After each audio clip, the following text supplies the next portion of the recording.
हरे कृष्णा, राधे राधे। आप सबका वेलकम है वृंदावन सखी में।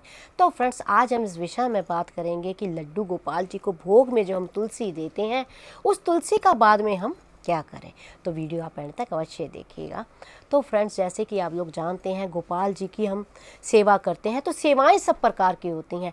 ठाकुर जी को नहलाना, ठाकुर जी को श्रृंगार करना, ठाकुर जी को जल इत्यादि देना, ठाकुर जी की आरती पूजा करना, ये सारी सेवा में आती है। यहाँ तक ठाकुर जी को भोग देना, ये भी सेवा में ही आता है।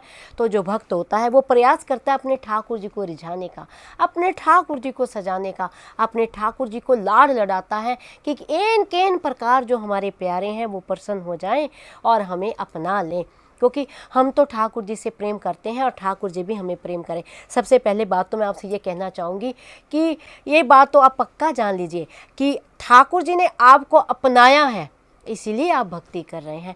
अगर प्यारे ना अपनाते तो भक्ति आप ठाकुर जी की कर ही नहीं सकते थे। यानी प्यारे आपसे प्रेम करते हैं तभी तो अपनी भक्ति आपको दी है, क्योंकि भक्ति सहज नहीं मिलती है।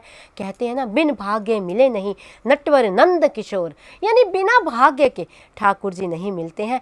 प्यारे की आप पे अति कृपा हुई है, मेरी प्यारी किशोरी की आप पे अति कृपा हुई है, तो ही तो ठाकुर जी की भक्ति आपके जीवन में आई है। तो कहने का भाव मेरा ये है कि ये सारे भक्ति में ही आते हैं, ये सब भक्ति का ही एक अंग है। तो अब ठाकुर जी को हम भोग लगाते हैं, इसके ऊपर भी भोग के ऊपर मैंने काफ़ी वीडियो डाल रखे हैं।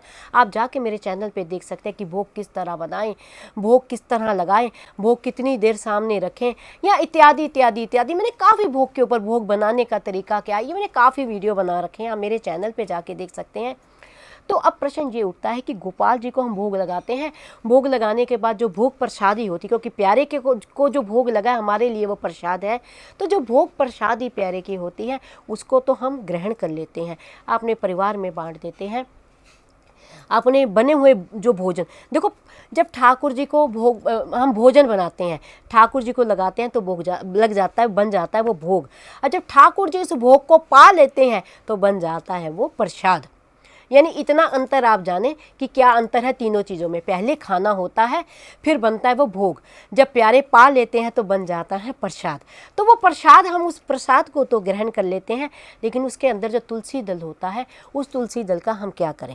तो देखिए, उस तुलसी दल का उपयोग आप इस तरह से कर सकते हैं कि या तो तुलसी दल को आप लें, उसको अगर मान लीजिए आपके पास तुलसी दल नहीं अवेलेबल, ज़्यादा हो पा रहा, थोड़ा कम है, क्योंकि कई बार सर्दियों में सूख जाता है, या वर्षा ऋतु में भी कई बार जो तुलसी मैया होती हैं वो झड़ जाती हैं, तो ज़्यादा उपलब्ध नहीं हो, तो आप क्या कर सकते हैं, तुलसी दल जो होता है 11 दिन तक बासी नहीं होता, तो तुलसी दल को आप धो के रख के दोबारा भी भोग में आप यूज़ कर सकते हैं।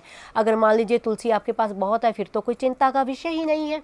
तो आपने क्या करना है, तो तुलसी दल जो आपने लिया है, उस तुलसी दल को आपने इस तरह अपनी हथेली पे रखना है। हथेली पे रख के तुलसी दल को आपने हल्का सा मसल लेना है। मसल के उसकी एक गोली सी बन जाएगी, वो गोली को आपने ऐसे मुंह में डाल के जल से भीतर ले लेना है।